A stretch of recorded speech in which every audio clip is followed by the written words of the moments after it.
a live stream again, and like I said, I'll start doing these as I keep going on. I didn't announce this or anything, but I'm looking more or less more toward this time, Wednesdays, about 5 or so, 4:45 Central Standard Time, Texas time, and we'll go with that. A lot of you guys will watch this after the fact, and that's perfectly fine. But I wanted to do. Oh, one second, sorry. Cutting a cigar here. And thank you, by the way, Eric, for giving this to me. Appreciate it. So today, the live stream I'm doing today, I want to discuss working. So,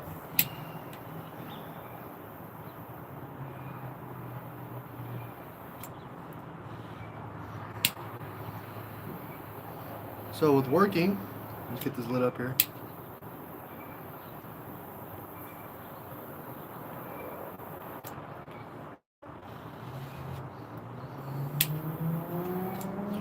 Okay. So we're getting it lit up here. Okay. So I definitely want to say that in our current economy that we have, it is nearly impossible to have one job and make it. I mean, it really is. And I've mentioned this before in several of my videos that I have had a background in IT. I work in IT, and it's really rewarding. I really enjoy it. But that's something that is interesting, but that takes white collar. It's kind of like white collar and blue collar mix, I guess you could say. But I am educated if that matters to anyone. To me, what matters is if you can produce or not. And honestly, I do have the degrees and everything on my wall, but it is something really important to realize that I honestly have always been an advocate for this as the blue collar trades. I've said this so many times. I talk about going to trade school. Um, my fraternity does a scholarship here locally with San Antonio for St. Philip's College, to where we will pay for their program and give them a voucher for their exam. If they pass their exam, then we'll reimburse them. And we put many students through that program. And blue collar is relatively easier to get into. There's less people going into it. There's so many people now trying to get a college education that it's like flooding the market with people, and less people want to do blue collar trades. So hey, there's the money right there. And I know many guys that make a lot of money as doing blue collar. They don't wear what nice clothes or anything. I guess you could consider nice clothes, but they put on their work boots and they go to work and they make a lot of money. And honestly, I have seen them many times say, you know what, I feel disrespected at this job, fuck you, and then they walk across the street, or they go somewhere else and they get another job within 24 hours.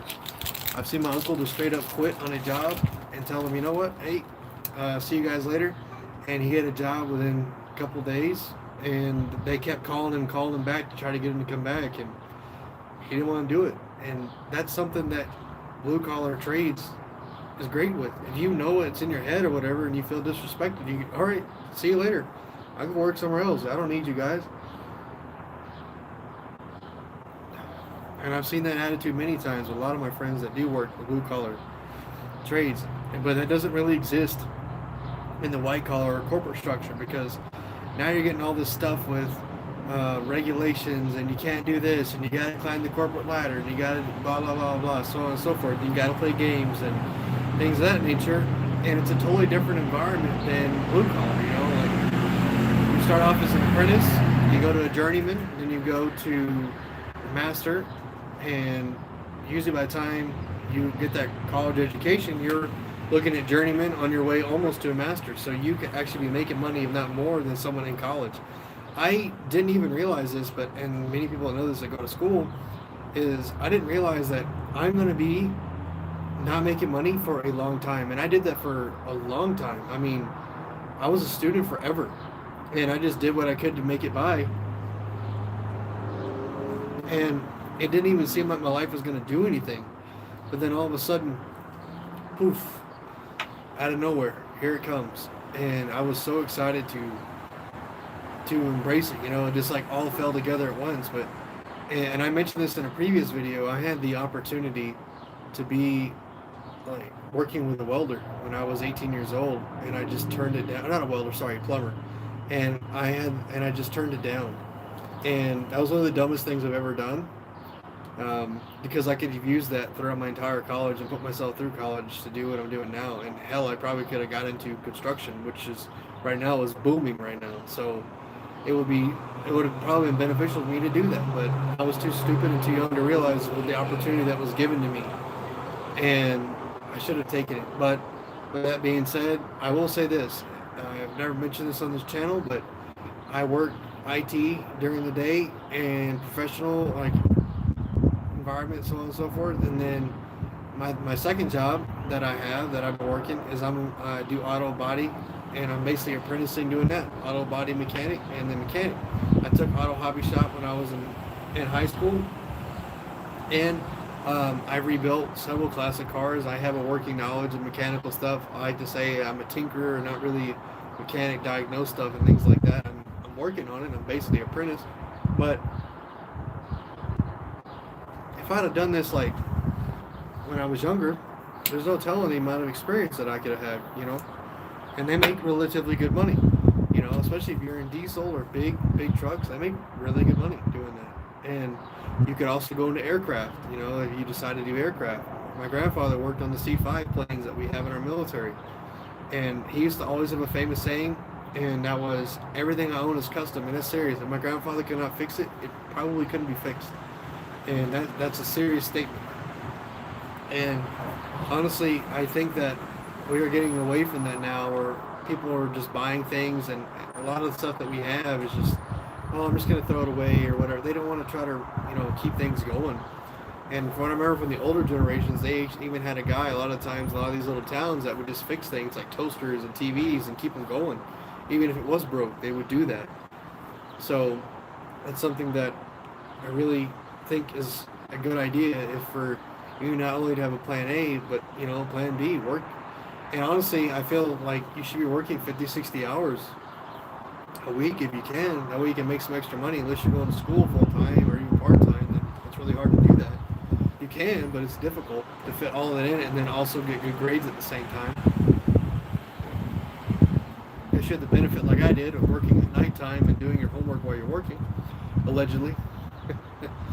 So that is something that you do want to pay attention to, is please do realize there's not just college. And I used to work as an avid tutor at Jefferson High School here in San Antonio.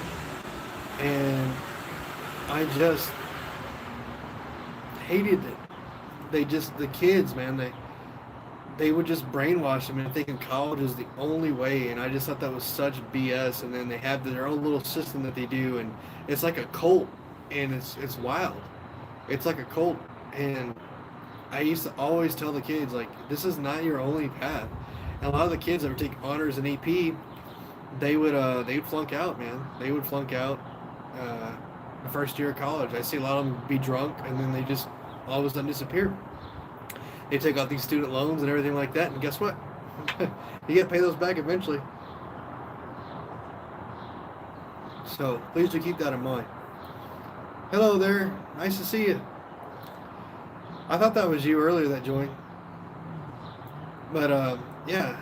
Hey, welcome. So I was talking about basically trades and white collar work. So I did want to expand upon that. So I was a tutor for Abbott, and I just saw the brainwashing, and I hated it. And I would tell the kids, like, this is not all you got to do. Like, you don't have to study this way. You don't have to, because I mean, and I mentioned this before, I was actually probably the bottom 75% of my class, because I just didn't take high school very seriously. And honestly, I don't regret it at all. Oh, okay. Well, welcome back from work. Hey, do you ever sleep, dude? Do you ever sleep? You're always talking to me somewhere. I always wonder if you actually sleep, or you just, like, I don't know how you do this. You up at like 6 in the morning and you're up at like 2. I have no idea. Do you ever sleep? Like, it's a serious question, man. So I did want to say that. Like, you don't have to study a certain way, you have to do a certain thing, because I get into college under probation. I didn't even like, and that means like if you have bad grades, then you're gone. You know, you're gone. Yeah, I was like the bottom 50 to bottom 75%. I didn't care. Like, it wasn't something that was important to me. And some people, I hope so. I hope you get some sleep, dude, because sometimes you message me and then like this is like sometimes real late at night, and then like when I wake up, like, hey, dude, I'm like, oh, okay, hello there. And it's Phil, by the way. He's on Instagram. He messages me. I talk to him quite a bit, usually every other day, every 2 or 3 days. And I hope you're enjoying Texas, man, because hey, it's Lone Star State for a reason. I moved here in 2011 from Germany. My dad was stationed over there, and that's actually where I did the trades and everything, was in that school system over there. And I learned how to work on stuff and everything that was given to us by the soldiers that were returning back. They couldn't bring a certain amount of vehicles back, so a lot of times they just donate stuff to us. And I learned how to. Well, that was auto shop class that we had, and then when I came back to the United States, that's when I got into everything else. So I came here as fast as I could get here to Texas, I guess you could say. Even though I didn't really have a choice, my dad was stationed here when he retired, so which was like, golly, about 10 years ago now. Yeah, 10 years ago. Wow, that's been so fast. Holy cow! And this is the longest I've ever lived somewhere. Yeah, I know you said you lived in Las Vegas before, Phil, and I know you said you're North Carolina, so you've kind of kicked around a little bit here and there working, so that's pretty cool.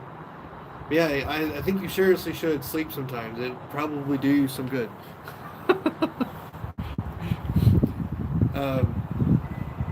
Thank you. I did want to. Yeah, exactly. Where's the time go? Like, it's amazing how fast time flies by. And I used to always hear that it was like the days go by really long, the months are shorter, and the years just go by like that. And that's not a lie. You'll wake up and you go, holy shit, it's been 4 or 5 years. What have I been doing? And that is a legitimate thing. And that's something you can't really avoid. It just happens. Hold on a second. I got a whole bunch of dudes coming down here. Oh, okay. They're going somewhere. I know, right? Brian. It's always the way that it is. By the way, if you guys don't know my name is Brian. So please do keep that in mind. I will be going live on Saturday, probably in the morning. I'm not sure when exactly yet, but I might be going live on Saturday. Not sure. But if I do, I'll make it short about it. I did this because I had time right now, so since I had time, I figured why not just go live, and then most people will retroactively watch this anyway. So, as I was saying, the trades and the white collar work. So if you go to bachelor's degree, master's degree, that's a lot of reading and writing. And honestly, I can say with our current education system, and I think this is on purpose, is they don't allow people to read and write. I could not functionally read and write, and I say this with pride. It's like I cannot functionally read and write at a sufficient level to even be accepted in college, and I'm willing to admit that. My first year of college, I spent most of it in the reading and writing lab to get to where I was sufficient to where I could actually read and write at that level. And then I got so good at it that I started editing people's papers. So that was all work,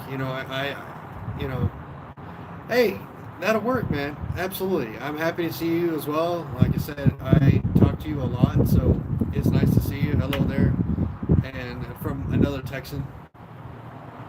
Say, well, you're in Dallas, if I remember. Yeah, you're in Dallas, right? Yeah, you're in Dallas, which is cool. Dallas is cool. There's all kinds of stuff to do in Dallas. I mean, yeah. So I just think it's something that you should consider is not just white collar, but blue collar as well. And I always what I call a bullshit resume. So I have an actual resume that I use, which has all my credentials and all that other stuff on it. And then I have a bullshit resume that I use that has my high school degree on there. Oh yeah, Irving. Okay, yeah. I have a bullshit resume that I use for like second jobs. That's how. And I knew the guy that I started working with here. That I started apprenticing under as far as the paint and body work. And if you ever see this, thank you, dude. I really appreciate it. It helps me out a lot.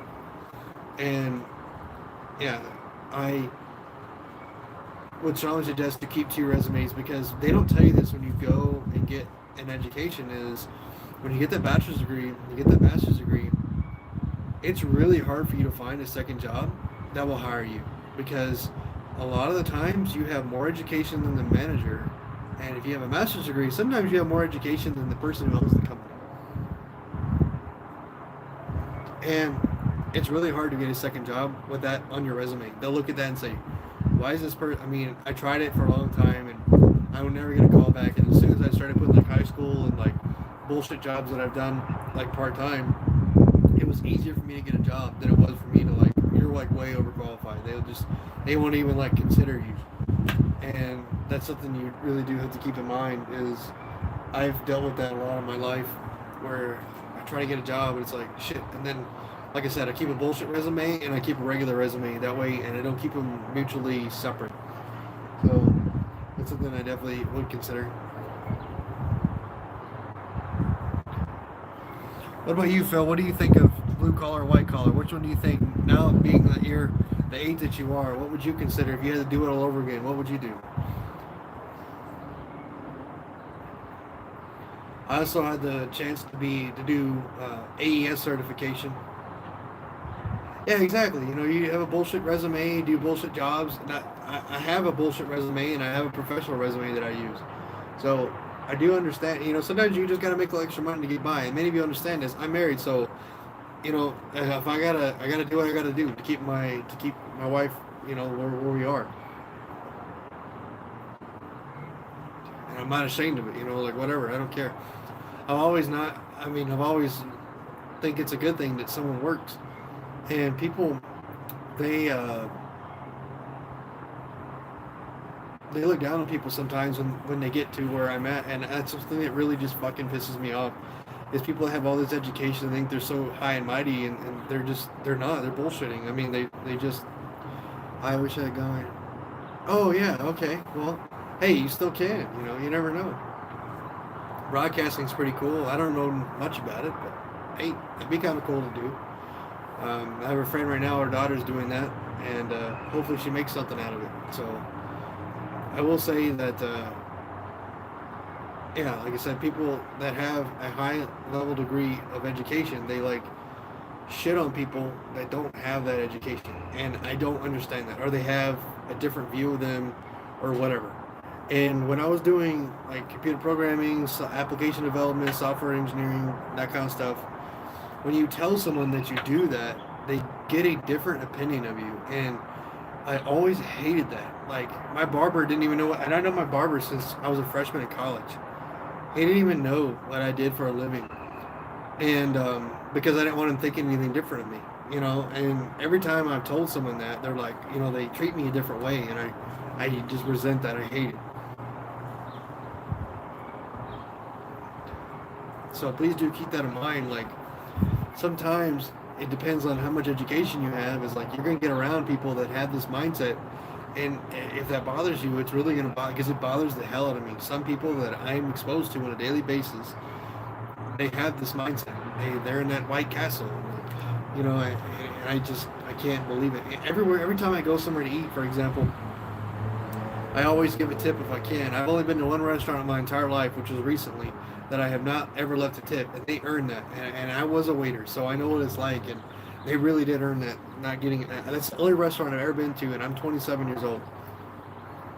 Yeah, Phil. You know, people, they get this, oh, I have this, and I have that, and I have all these qualifications, and they make it a part of who they are. But I always tell people, this is what I do. It's not who I am. You know, it's just something I do. I like doing it, but it's not who I am as a person. I don't take it as a part of my pride. You know, I don't. It has nothing to do with, you know, who I am as a person. And that can be dangerous. You know, you get wrapped up in that. And then, you know, there's always someone more intelligent than you. There's always some. That's the thing I loved about doing engineering, like software and application development, is, you know, are you good enough to get by? Sure. You know, I got maybe, 1-2 years of experience. So the 3 years of experience maximum. So I have enough to where I can get by. Then you have people that are proficient at it, probably 5-7 years. And then you have people that are really good at it, like leads, And then you have people that write the books. So there will always be someone smarter than you that is doing the job. So please do ever always keep that in mind. And it's always better to find someone that knows something and then follow them. Like embrace them, try to figure out what they do, pick their mind, how they do, what their thought process, all that kind of stuff. Yeah, you do, and that's something I talk to Phil about a lot. He tries to compare himself to other people, and you can't do that. You try to compare yourself to yourself. That's what you can do. Where was I last week? Where was I 6 months ago? Where was I a year ago? Where was I, so on and so forth. I haven't talked about this on this channel, but I do have a friend, and he's very open about this, so I will go ahead and share it. I won't share his name or anything, but anyone who knows me knows what I'm talking about.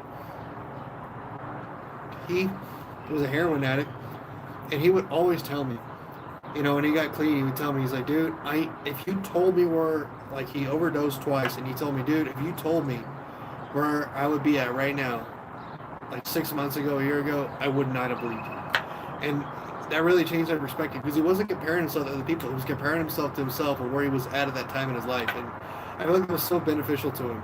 And it still is. I mean, he's exceptional. He does so much because he wants to prove himself. And the best thing is he already is. And I used to tell people all the time, like, in my fraternity, for example, when we initiate candidates, I always tell them, hey, act like you belong here, because you do. Or people that are in the first degree, I tell them, hey, do that. Let's see. Change your mindset. Think about that. Act like you belong here. You do. And you don't even realize this. And I did a video about this. I didn't get a lot of views, which I don't make videos to get views. I just make them because people might want to watch them, or you might want information or a review or whatever. So that's something that I do. If you notice some of my videos, I don't get a lot, but yeah, he is, and he's also in AA as well. So he's in both. So he went from that to AA. So he tried to deal with it by doing that. So he went to both. And him and I would have lots of interesting conversations, because I don't have any of those two. I don't have any addiction. I never have any addiction problems besides cigarettes, which I will talk about one day. I'll do a video about that, cigarette cessation, and how I dealt with that. So that's definitely something that's going to be a video of mine. Yeah, that's probably the hardest thing I've ever done, is just quit. I quit smoking cigarettes like cold turkey. One day I just stopped smoking them, and I stopped smoking them. Oh, okay, cool. Yeah, that's fine. Celebrate recovery. That's cool. All right. Nothing wrong with that. Yeah, but as I mentioned before, compare yourself to yourself. And I found this out when I was going into grad school. There are people that are really smart, and there are people that are really stupid. And don't make yourself feel better with people that are really stupid, because they can teach you stuff just as the smart people can teach you. Believe it or not, they can. They teach you what not to do, and people can teach you what to do and what not to do. And it's not just do you know it or do you not. Sometimes you have to figure out where you are in that level. Just realize that you're there for a reason, and they brought you there for a reason. So you bring something that the other people don't bring. That was one of the hardest things that I had to bring myself to understand when I made it into grad school, was you're not just there for everyone has heard say, yeah, exactly, yeah. We all have our sins. Which one do you want to participate in,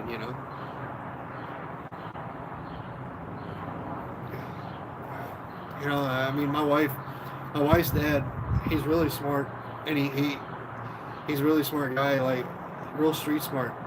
And he told my wife when she was younger, he's like, guys have usually one hang up about them, they like to drink, they like to smoke, they like to fuck, they want to gamble, they like pornography, they want to cause mischief, they want to like do things, they want to rate, they have some kind of vice to them. There's not going to be a perfect dude. One of them, they're going to have one vice to them that you may or may not know about at that time, but you just have to be, whatever vice it is, you just probably going to have to accept it, because it's never going to change. And like I was saying, just realize you bring something to the table, and that's something that I also want to talk about, is the interview process. So when you're interviewing for jobs, you're not only interviewing you're trying to figure out, what are you inheriting? Okay? What are you inheriting? Are you inheriting a giant problem? Are you inheriting a bullshit job, like multi-level marketing, in my opinion? Like, I went to, for example, I'll be nameless, but they sell knives, so anyone that knows what I'm talking about, they sell knives. I went to an interview with them, and the whole interview was just bullshit, and I called him after, and I was like, you know what? I'm sorry, you guys. I'm just not doing this. So thank you, but no, thank you. And I was asking questions, not just, and they didn't like that. Like I was talking to them, and it was like they didn't like it at all. So it's something that I will say is pay attention when you interview. And sometimes, even when I was younger, I would just apply for jobs just to interview to get experience. For example, I'll give you an example of a shitty interview that I had when I was younger. So many of you know this, but I am a Spanish speaker as well at a moderate level. My wife is from Mexico, so obviously that had to come into it somehow. And I went to an interview one time for an application job. I'm not going to say where, but this is in between me getting the contract that I have now and when I was in school. And I come on the interview, and both of them are speaking Spanish. Both of them. And they know I'm an English speaker. They look at me. I'm a güero. I'm not just, I'm a güero. So they start speaking Spanish, and I answer them in Spanish, and they stop. They stop immediately. And I thought, this is disgraceful. Like, why are you doing that? If I would never ever do that to someone. If I didn't know they spoke the language, there's no way I would open an interview and start talking to each other in a foreign language. I'm sorry, but I just think that's inappropriate and not okay. That's my personal opinion. But if you know that person is a native speaker in that language, you do not start talking to the other person in another language. They didn't say anything nasty to me or anything. I just thought it was really, really weird and really rude. So that, like, automatically, that just went to my head. And the guy was asking really stupid questions during the interview, and I was giving him basic answers. And he didn't like that. He was talking about, well, what about the code? What about this? And I'm like, and I would explain to him what I did and what the code did. And he would just, well, that doesn't, he would just, oh, that doesn't make sense or whatever. But he had someone there on the staff that was an application developer. I'd be like, yeah, this and yeah, that. I don't know what he was expecting. Because the way he could have alleviated all of this was give me a project and say, do this. Or, hey, can you build this? Or, hey, can you do that? Or, hey, make this. Let me see what you can do. Let's give you some requirements. I want you to design this. I want you to build it. I want you to code it. So, okay, cool. I can do that. That's fine. That would answer a lot of your questions that you're giving me if you just gave me a project before I went in, But, okay, whatever.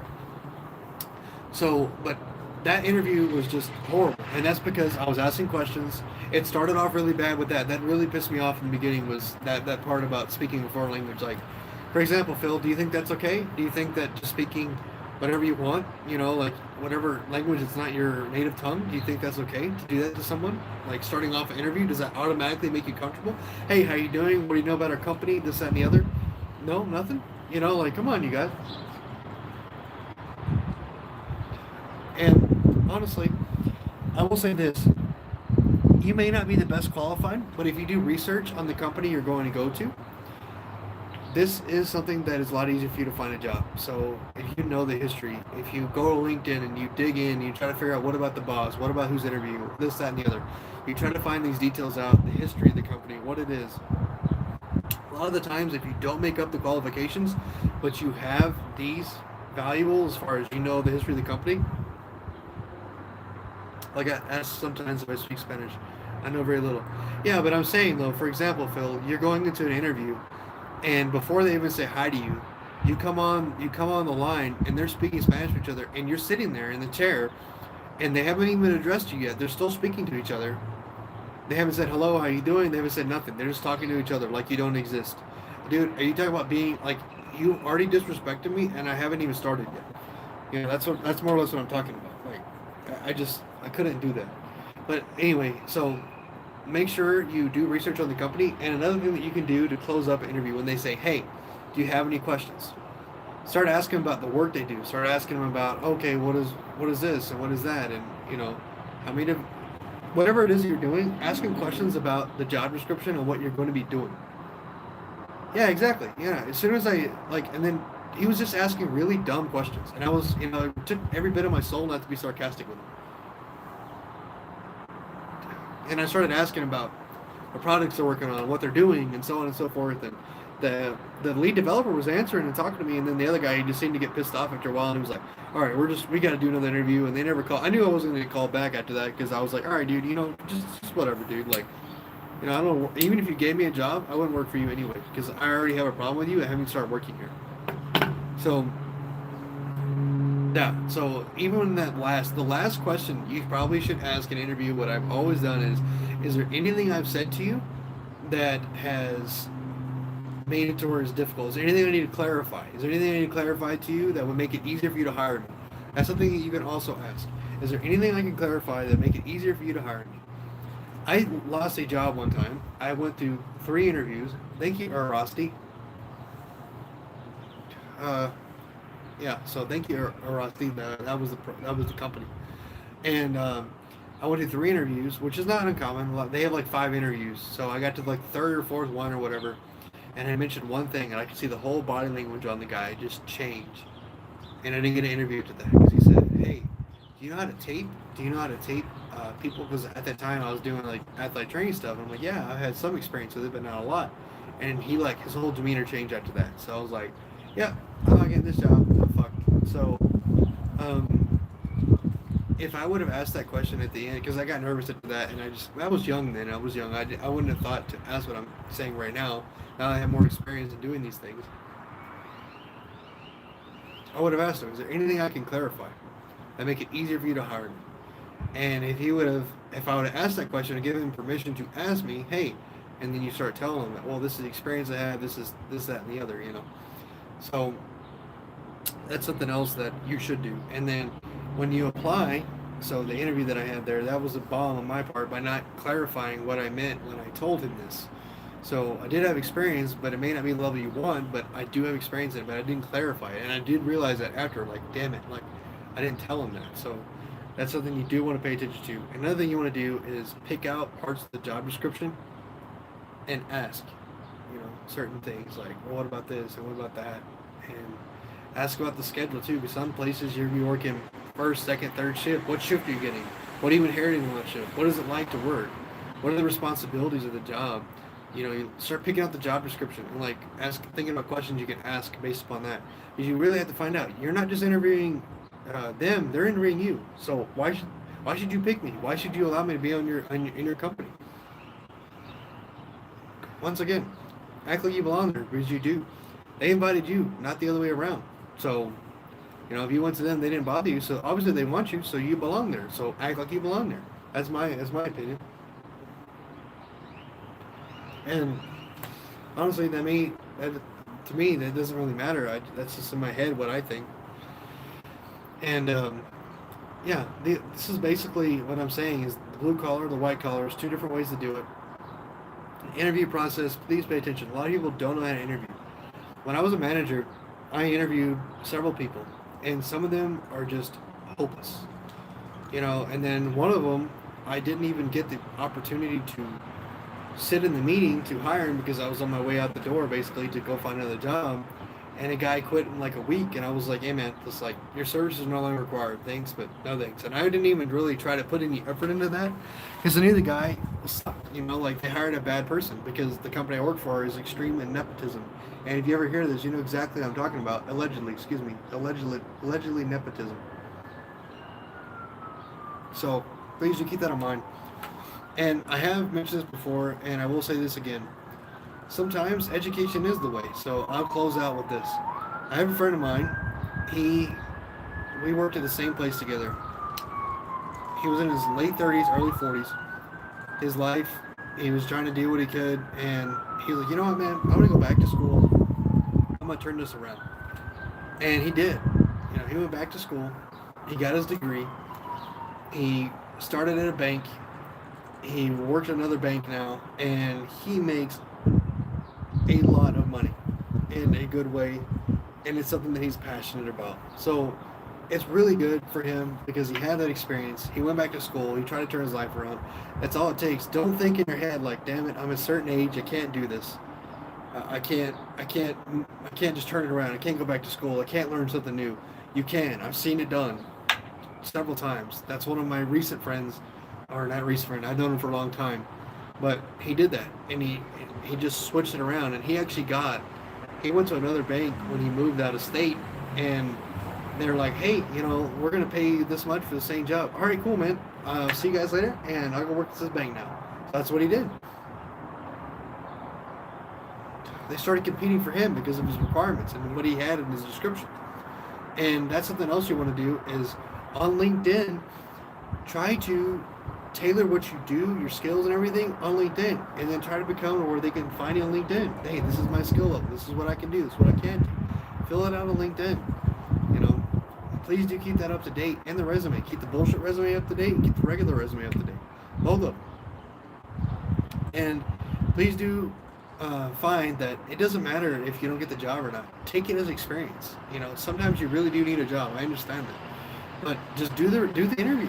See if you can figure it out. Okay, cool. You know, this interview didn't work, but if it does, it does. You know, it works, it works.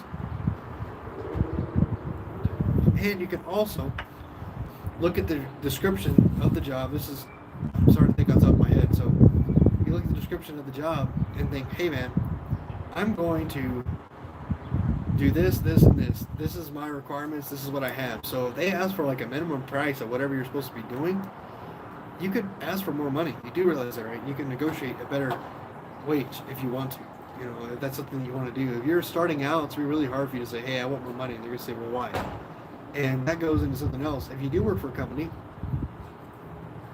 don't just go in asking for a raise. Say, hey, how did I help the team? Keep analytics on these things. You know, this is how I helped the team. This is what I did. This is how it saved the company. All these kind of things that you could talk about. Hey, I did this, this, and this for this company. This, and this for this company. And you could talk about, hey, this is why I'm asking for a raise, you know, and you justify it, hey, laid out. Or what you can do is if they tell you no, or you just don't want to work there anymore, find someone that's a reasonable, that's exactly where you are, or if you have the experience, the leg up from that, like the next one up, and then say, okay, you got two options. Do the interview, get the job offer, and you tell them, hey, if you want to keep me, this is what they're going to pay me. You got to pay me this, or I'm leaving. That's basically, you can do that too. I've seen that done as well. Hey, look, I asked for a raise, you didn't give it to me. All right, cool. So you're looking around in the job market. You know, this place pays $5,000-$10,000 more per year for the same job. But hey, you know, maybe you have 5 years of experience, maybe 7 years of experience. You know, why am I doing the entry level? Why don't I just try to go above that?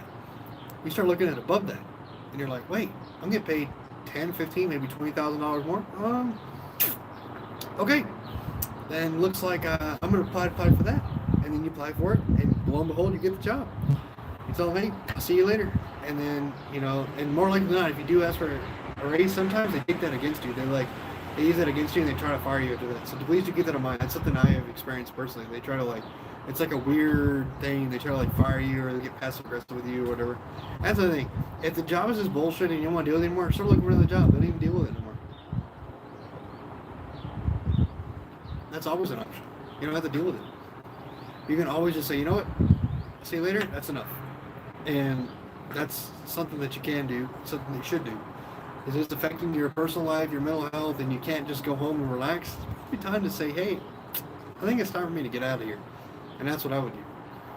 So please keep that in mind. And I think that's all I got today for blue collar, white collar, working, interviews, things of that nature. I wanted to do something totally for jobs today, something for working. If you guys have any comments, questions, or concerns, please leave them down below. And that being said, I'm going to finish this cigar, and I'm going to have a good night, and hopefully y'all have a good day, and see y'all later.